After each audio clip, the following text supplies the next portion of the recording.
Kayaknya gaming monitor dengan panel mini LED itu lagi ngetren-ngetrennya deh. Baru aja kemarin kita nge-review monitor yang panelnya itu 4K 240Hz, dia udah full array local dimming. Sekarang datang lagi nih 34 inch ultra wide dengan mini LED juga.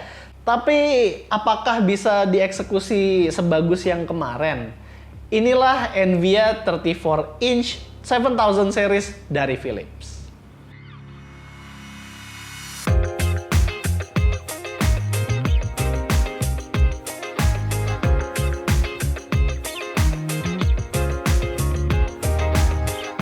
Saat kita unboxing, desain dari boxnya ini cukup atraktif dan warnanya udah kelihatan Philips banget gitu. Ngerakitnya dia toolless, antara kaki ke tiang ataupun tiang ke monitornya bisa dirakit tanpa alat sama sekali. Tapi gue tetap menyarankan untuk baca petunjuknya terlebih dahulu. Tapi yang paling gue suka dari monitor ini adalah kelengkapan periferalnya. Bayangin aja, kabel DisplayPort 1.4 itu ada, HDMI 2.1 juga ada, USB-C itu juga ada. Bahkan mereka juga ngasih kabel USB Type B buat pass-through. Kalau buat adapter ya bisa dibilang adapternya ini tipis tapi tetap lebar dan berat. Ya namanya juga buat monitor 34 inch ultra wide 2K mini LED begini ya kebutuhan dayanya juga pasti lumayan. Dan tentunya buat yang suka mounting monitor, Philips juga udah nyediain adapter VESA 100x100, jadi monitor ini bisa dipasang di bracket. Buat konektivitas, dia ada 2 HDMI 2.1, 1 DisplayPort 1.4, 1 USB Type-C PD dan DP. Di sebelah kanannya itu ada 4 USB 3.2 Gen 2 Type-A untuk pass-through dan juga audio combo jack. Melihat ke monitornya sendiri, gue suka dengan kakinya yang walaupun terlapisi plastik namun di dalamnya ada besi. Tiangnya juga dari besi, jadi cukup kokoh. Kalau wobble sih memang ada, namun nggak separah monitor-monitor kebanyakan. Dilihat dari samping, monitor ini bukan termasuk yang tipis karena beberapa alasan yang nanti akan gue jelaskan. Dan dilihat dari depan juga bezel bawahnya kelihatan tebel banget. Bahkan jauh lebih tebel dari 34 inch ultra wide yang biasa gue pakai buat daily driver.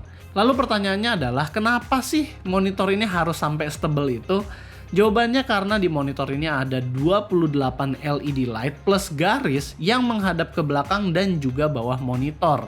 Dan kelihatan dari LED lights-nya bahwa ini tuh jauh lebih terang dan kelihatan dibanding yang ada di Samsung ataupun beberapa gaming monitor lain.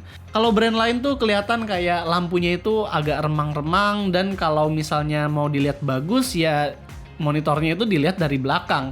Sementara si Philips ini itu kelihatan bahwa fungsi dari LED lights-nya itu adalah memancarkan warna itu ke dinding. Jadi monitor ini memang didesain untuk bagian belakangnya itu menghadap ke arah dinding. Fleksibilitas dari monitornya juga bisa dibikin tilt, swivel, dan height adjustable, namun nggak bisa dipivot. Yang lucunya adalah kabel dari adapternya ini nggak bisa kita masukin ke lubang yang ada di tiangnya. Jadi kita harus lewat samping dan membuat kabel adapternya itu lebih ke expose dan lebih berantakan kelihatannya. Spesifikasi dari monitor ini udah mirip banget sama flagship, resolusinya Wide QHD atau 3440x1440, refresh rate-nya 165Hz seperti yang kita bilang tadi juga, panelnya ini VA menggunakan mini LED alias sudah full array local dimming, jadi HDR-nya memang beneran HDR. Kalau kita menggunakan kabel HDMI 2.1-nya kita bisa connect ke monitor dengan 12-bitnya. HDR di monitor ini juga kelihatan jelas banget beda sama monitor pada umumnya yang cuma HDR10. Dan seperti di monitor yang sebelumnya kita review juga, Philips Evnia ini juga menggunakan teknologi DSC atau Display Stream Compression. Jadi gambar di monitor ini tuh udah chroma 4:4:4 apabila memakai HDMI 2.1-nya. Response time yang diklaim oleh monitor ini bisa sampai 2,5 milisecond gray to gray, tapi karena kita masih belum punya alat untuk ngetesnya, jadinya ini adalah hasil pengetesan dari tech testers yang kita ambil dari YouTube. Masuk ke akurasi warna, alat kita juga cuma bisa ngetes sampai ke level DCI P3 100% aja. Dan ketiga sekawan ini punya skor yang udah mau ke 100% semua. Kalau berdasarkan klaimnya mereka sih, katanya bisa dapat sRGB lebih. Cuma kalau untuk Delta I, Philips klaim kalau Delta I-nya itu udah di bawah 2. Buat graphic design atau videographer yang uploadnya itu ke sosial media, monitor ini juga ada mode sRGB-nya, jadi dia akan menahan sRGB di 100% aja, jadi konten yang dibikin di monitor ini nggak akan oversaturated. Pengalaman gamingnya buat gue yang seorang gamer casual, menurut gue ini udah oke banget. Ya namanya juga monitor ultra wide. Dibanding feeling kompetitif, dia itu lebih mengedepankan feeling game imersif, terutama di game AAA yang pemandangannya itu indah. Untungnya RTX 3070 yang kita pakai itu udah bisa drive beberapa game AAA seperti Shadow of the Tomb Raider di resolusi native di atas 100 fps. Karena di pengetesan UFO kita, saat frame rate-nya itu di kondisi optimal alias sekitar 165 Hz, motion blur-nya hanya sedikit terlihat. Namun saat frame rate-nya itu udah di bawah 100 atau bahkan 40-an, motion blur ini ketara banget di tes. Walaupun memang di game itu kita nggak terlalu notice banget soal motion blur, terutama di game yang AAA. Contohnya gue sendiri udah nyoba Shadow of the Tomb Raider yang pacingnya pelan, dan Dirt 5 yang pacingnya lebih cepat dikit, itu kita sama sekali nggak ada ngerasa motion sickness ataupun ngeliatin motion blurnya. Sebenarnya sih di OSD ada juga settingan response time yang terdiri dari fast, faster, dan fastest, di mana pengetesan UFO tadi itu menggunakan settingan faster. Mungkin kalian ada yang nanya, kenapa nggak pakai yang fastest aja, kan itu udah yang paling cepet? Karena settingannya ini agak aneh, di mana gue malah ngerasa motion sickness karena ada blur di objek, terutama di game fast pace macam Apex Legends. Dan itu kerasa aneh banget, jadi lebih baik taruh di faster aja. Selain dari response time, kita juga mencoba HDR gamingnya. Di sini kelihatan Resident Evil 3 dan Shadow of the Tomb Raider itu warna gelap dan terangnya itu kelihatan banget menyatu dengan warna yang juga lebih tajam. Jauh lebih enak ngelihatnya dibanding HDR10 yang biasa. Mungkin kalian di sini nggak terlalu kelihatan karena ini di kamera, tapi kalau di mata itu kerasa banget bedanya. Yang kita juga baru notice adalah ternyata Philips Evnia ini adalah salah satu yang terlisting di HDR 1400 certified oleh VESA. Ini yang Philips nggak bilang di spec sheet mereka. Padahal kalau kita lihat, saingan-saingannya yang juga certified itu adalah monitor-monitor yang udah menyentuh harga di atas 30 jutaan semua. Lalu monitor ini juga punya speaker 5 watt yang masing-masing ada di kiri dan di kanan. Kualitasnya oke kok, kayak speaker TV aja. Bahkan ini kenceng banget.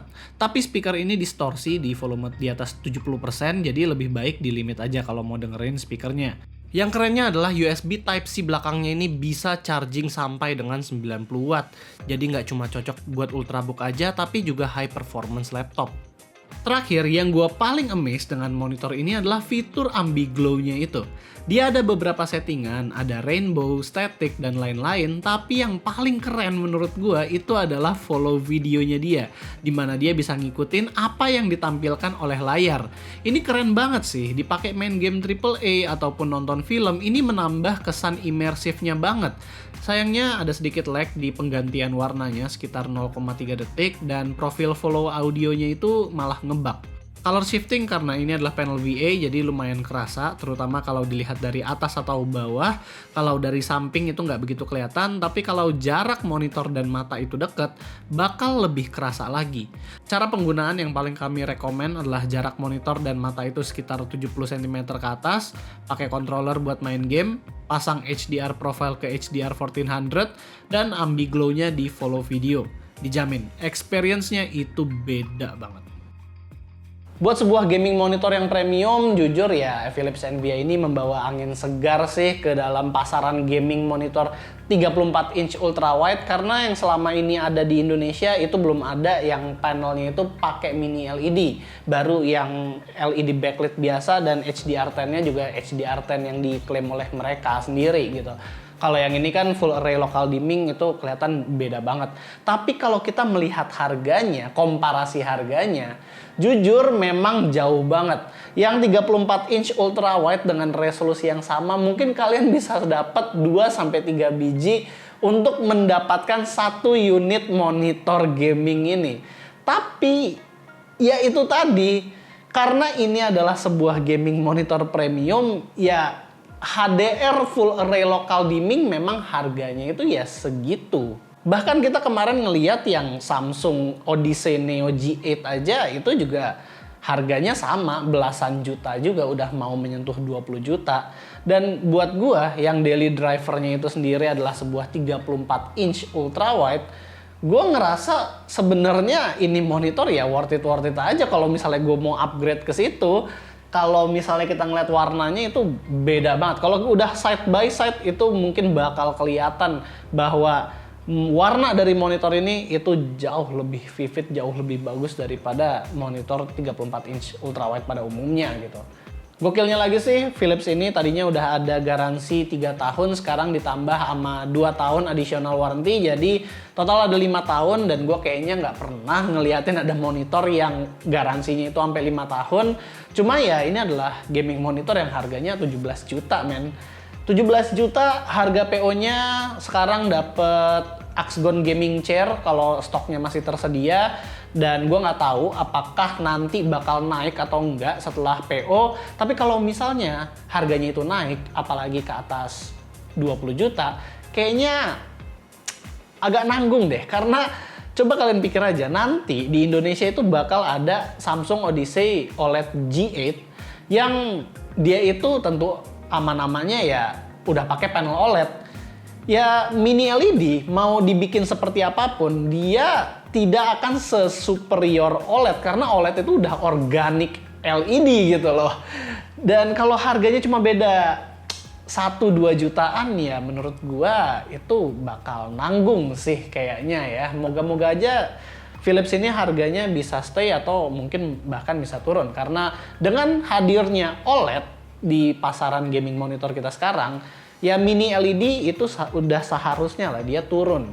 Apalagi kalau misalnya dia bisa datengin Philips yang 8000 series yang pakai OLED, itu bakal tambah cakep sih. Persaingannya juga bakal lebih ketat, dan persaingan ketat itu selalu yang diuntungkan adalah kita, yaitu konsumen. Kalau buat monitor ini sendiri sih, gue berharap kedepannya bakal ada firmware update lagi, karena yang gue sayangkan cuman itu doang. Seperti yang kalian lihat tadi, OSD-nya itu nge-lag dan juga nggak responsif. Ya settingannya juga ada beberapa yang ngaco seperti response time tadi. Jadi dengan adanya firmware update, gue berharap ya monitor ini agak lebih baik lah. Jadi paling itu aja sih sebenarnya video gue kali ini. Kalau kalian suka dengan videonya, jangan lupa untuk kasih kita like, share, dan subscribe. Dan di sini gue Rizky, always stay safe and stay healthy.